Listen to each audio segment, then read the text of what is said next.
Hello, all of you vaingloriously wonderful people. This is the Dewbauchee Champion, and I'm about to find out if it'll off-road in the snow. That's right, the snow may be gone in GTA Online, but we still have it right here on YouTube because we recorded 3 weeks worth of these videos. So there'll be another one next week, and then we will return back to the contract DLC, Will It Off-Road. Kind of excited about that because, you know, new cars have come out. So that's pretty awesome. Yeah, do the thing that they're on the screen right now. Enjoy the video. Yeah, like, subscribe, comment. Anyway, so at the outset, make sure you are playing Will It Off-Road Bingo. There is a link in the description down below as I spin the car out. Real talent right there, isn't it? And then immediately get hit by everybody else. It's like, what, they couldn't see the car in the middle of the road. Anyways, make sure you play Will It Off-Road Bingo. Link in the description down below. Click on that. Once you get to the webpage, click on Generate New Card, and then tap or click the things that happen in the video on your card. And if you get bingo, put it in the comments down below. We've only had 3 or 4 bingo winners. I would love to have another one. I know I play every week. I've yet to win. And I know a few other people play bingo every week. I think we tried really hard in one or two of the cars. This was to like make sure like we covered every possible bingo thing, but who knows? Oh my God, this car, like, so the car is not bad. It's just it has a very, very thin threshold of which it has grip and doesn't have grip. I guess you could argue that for every vehicle. This one, it's very precise, and if you dance just one little micron, one little atom past that threshold, the car spins out. And that's only exacerbated because of the snowy conditions. However, it's beautiful, so I can forgive it because it looks fantastic. Looks great here in green with the white stripes set against the snow.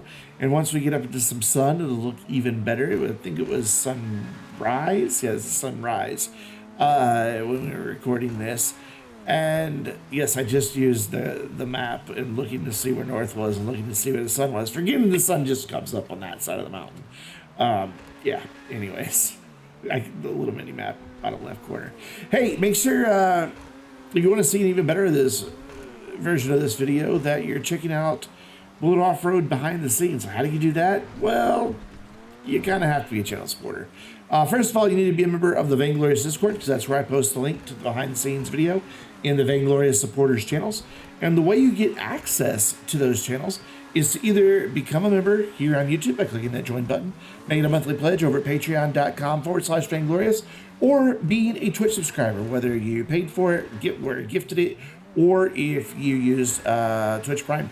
All of those, as long as you have the respective service link to Discord, will give you access to behind-the-scenes videos via the Vainglorious Supporters channel on Discord. And whether you become a supporter or not, to gain access to that ad-free version that features all of our banter from Discord, as well as some outtakes and some extra behind-the-scenes info, thus the name Behind the Scenes.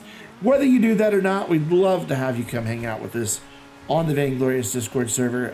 If you're watching this, well, you just saw me spin out again and hit the side of the mountain. And if you're watching this, then you're like one of like 17 really cool people. And there's a lot of cool people on the Vainglorious Discord, about 300, believe it or not, maybe 200, 250, somewhere around there. I don't check the actual number very often. I can't believe this. After all this spinning, this thing, that it just went around like that. Yeah, we'd love to have you on Discord. So we're up 3 minutes, 45 seconds. Will it off-road?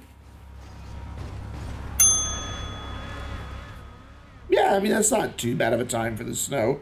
That is 41 seconds slower than the Champion pulled off in dry conditions.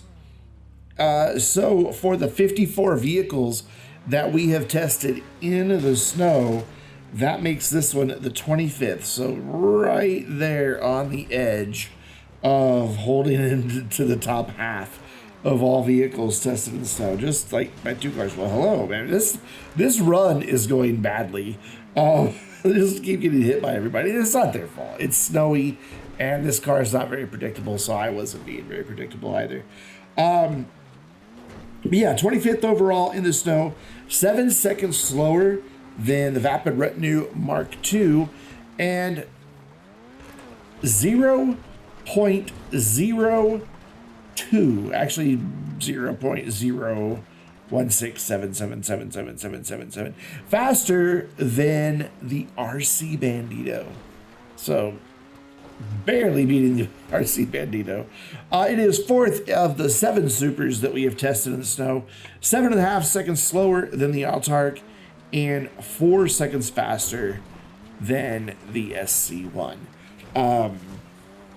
So it was, not too bad, but not too good. Just kind of, average, just like it did in the dry conditions, just like it does in a lap time and top speed and all that. It's an average performing car.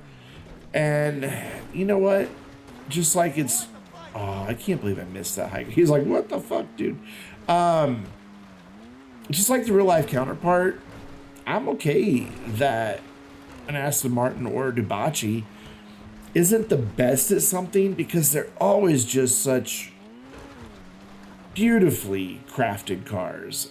Just the lines and everything. Like, Rockstar does a very good job imitating the real life equivalents. Obviously they can't ever, get it exactly the same.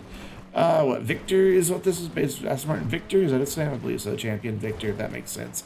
But they get really close, and my God, this car is just beautiful, and I love it here in the gasoline green.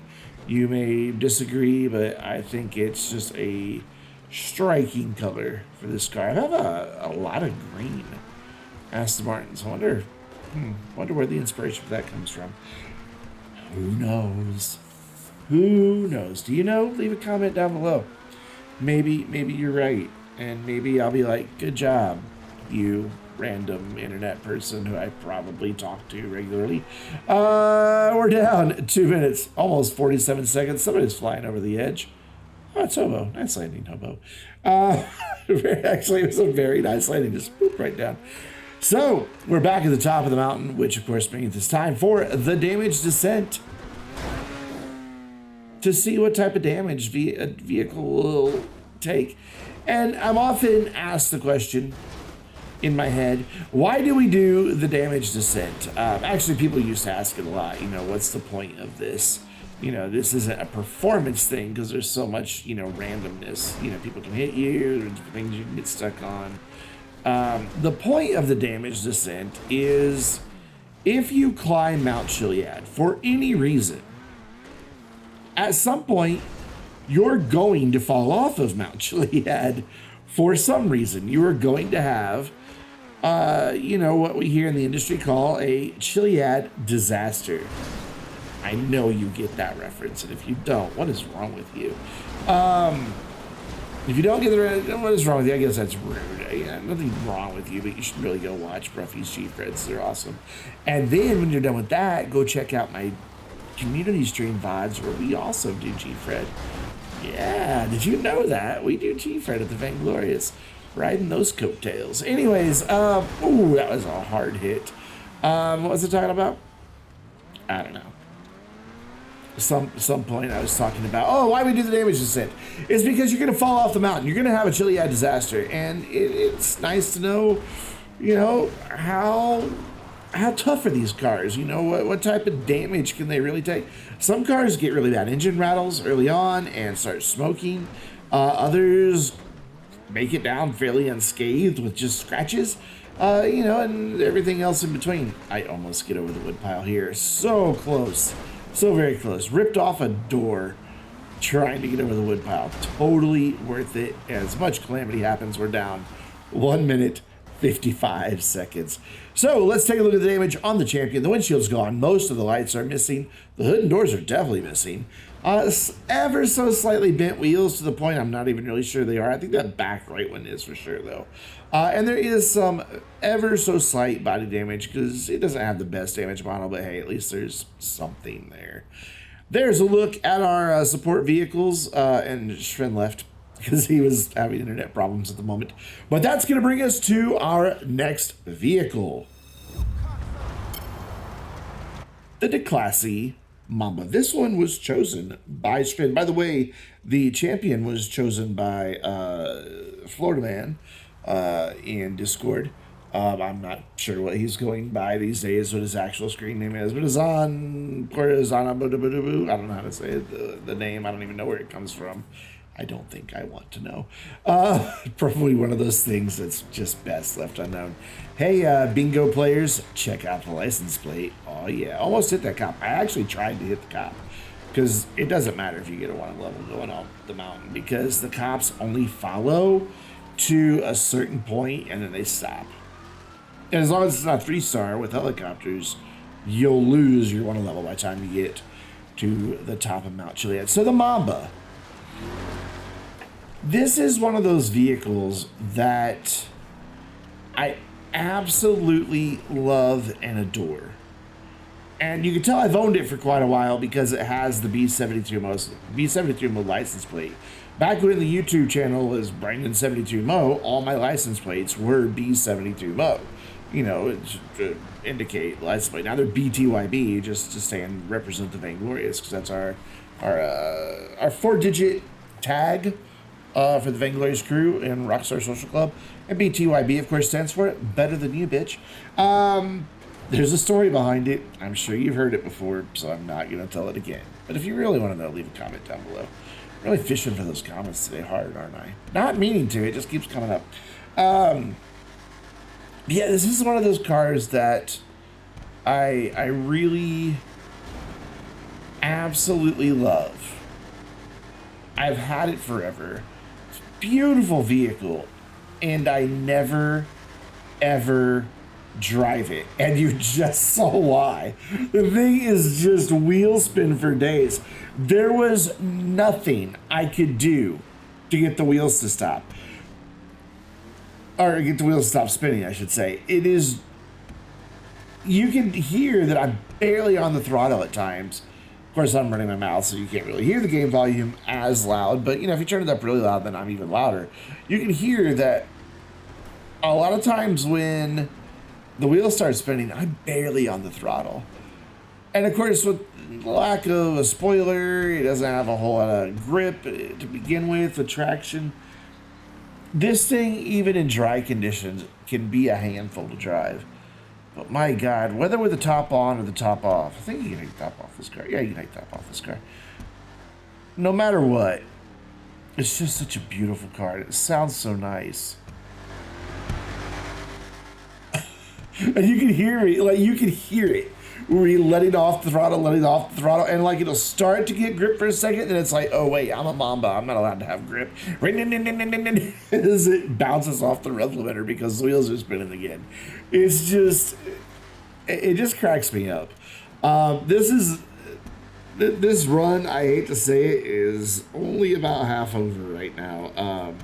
I'm looking at the time here on my note card in my hand, and oof, yeah, this is not quick up the mountain. I mean, spoiler, it makes it, but if it takes you as long as this takes it, can we really say yes to the Will It Off-Road question? I mean, technically, I guess, but and you would think, oh wow, 3.5 minutes, that's not bad. We're almost to the top. Just wait. Just you wait. It's We're still in for a little bit of a ride here, friends.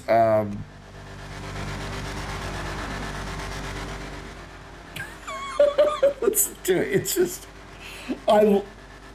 as I'm going up this steep bit, I am letting off the throttle more and more and more and more to try to find a place where it will just get enough grip to go without wheel spin, and it just would not do it. There's somebody's cargo bob. I probably should have just flown up here with the cargo bob.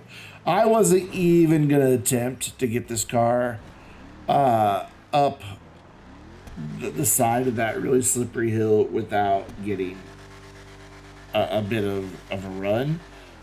And yet it was wheel spin and lack of grip and fail. One of these days I want a car to DNF there. I really would. We've never had anything DNF at the top that I can remember. I was kind of like, I really thought I was in trouble here, and I finally just embraced the fact I was sliding backwards, hit the brakes, or hit the reverse, which is the brakes, and just went with it. That way I'd have control. You know, good driving technique. Well done, me. All skill. Because this car's a handful. We're finally making it up. 4 minutes 59. May as well be 5 minutes even. So will it off-road? Yeah, and if you're wondering why it's not on the normal side shots, because I forgot to do it. Like, I got distracted recording the video. Again, you can see that behind the scenes what the distraction was.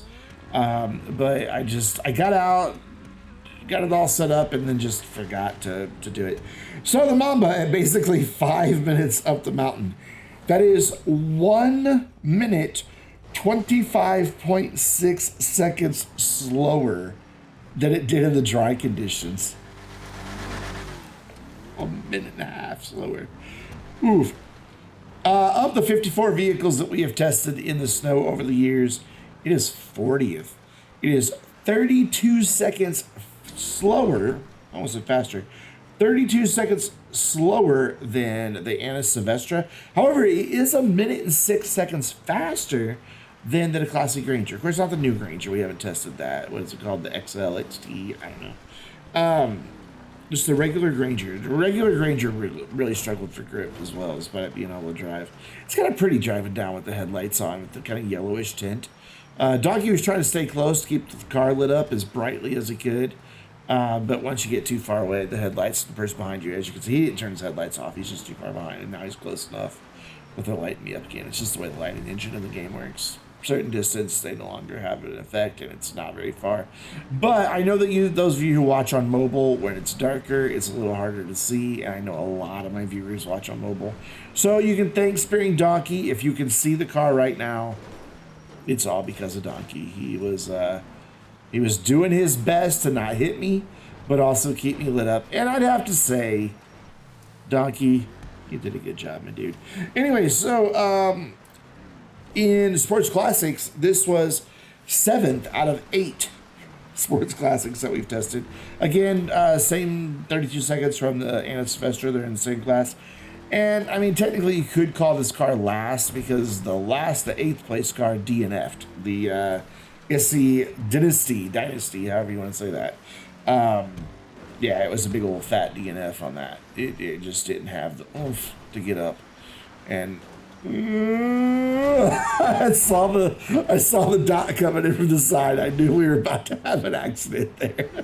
Wow, it should just go down there backwards. I'm pretty sure that monster truck was facing the other direction just a second ago. My microphone's kind of blocking the screen a little bit for the top part of the video. Pretty sure I saw Schwinn go backwards. Oh, I almost pulled that off. I almost pulled off that slide. Like, the back end let go, and I was trying so hard just to, like, lean into it and just embrace the slide and go on around the corner, but I couldn't do it. I couldn't get it done. I'm going to blame the car, not my skill, because we all know I'm an impeccable GTA Online driver. As you are about to witness in just a moment, I never, ever, ever misjudge what a car can do and how well it can perform and how much grip it can have to go around a corner. Not ever. I totally screwed that up, didn't I? Just right off the edge, and there was nothing I could do about it. It was gone. Sad thing is, now I've got to try to get this thing up a little bit of a hill, so I'm going to go back up and hope for the best here. Okay, there we go. Look at the damage descent line out of there. Schmidt's like, wait, we're not going up yet? But we're down 3 minutes, 30 seconds. That's like a minute longer than most cars take to get down the mountain in the dry or in the snow. So somehow I lost my back window. I don't really know when that happened. It was wheel spin all the way off the ramp, so I didn't get very far past the ramp. So I'm pretty high up the mountain still. Normally I'm a lot lower before I have my first hit and kind of can get away from the calamity for a little while, but not today. I'm going to be right in the thick of it, and oof. Yeah. Monster truck. I mean, enough said, right? I gotta. It was funny. During the damage, I'm like, Shrin, why are you in a monster truck? Why are you in a monster truck? He's like, well, because Declasse. I'm like, yeah, but that's a Vapid. He's like, is it? I thought it was Declasse. He's like, oh no, he thought the Mamba was a Vapid. I'm like, no, probably should be, based, you know, with what it's based on in real life. Let me kicking that monster truck. Yeah. No, it's Declasse. Oof. Oh. I love the hits that happen to this. I don't know how many of them are intentional and how many of them are accidental, but they're all pretty funny. Just the nonsense that happens through. Oh, somebody tried to set me right, but it didn't really work. Oh, wait. Oh, thread the needle right through that tunnel without hitting a thing. That was beautiful. However, no repeat the second tunnel. Big sad. Big sad. Wonder if I've ever made it through all 3 tunnels without hitting anything. I don't know. I mean, spinning around before you go into it counts, but going into it this slow doesn't. You know, you gotta have some speed for it to count as a true threading the needle. Going up, trying to go up at least a little bit earlier than normal. Coming around the wood pile, Hobo took out, I thought he took out the fence. Maybe it was the last one he did. Oh, that's right. Shvin smacked into me and it fell over the edge. But we're down 1 minute, 50 seconds. So all the windows are gone. Most of the lights gone. The hood, the doors, and the trunk will not close. There's bent wheels, some of them pretty badly, and pretty significant body damage, which is, you know, refreshing to see a car that actually renders some damage. But that's going to do it for week 2 of Will It Off-Road in the Snow 2021 edition. I know it's 2022 now, but this is the 2021 edition of Will It Off-Road in the Snow. We'll be back next week with, I believe, the Rusty Rebel and the Seminole Frontier. But until then, I'm Brandon, reminding you to stay vainglorious.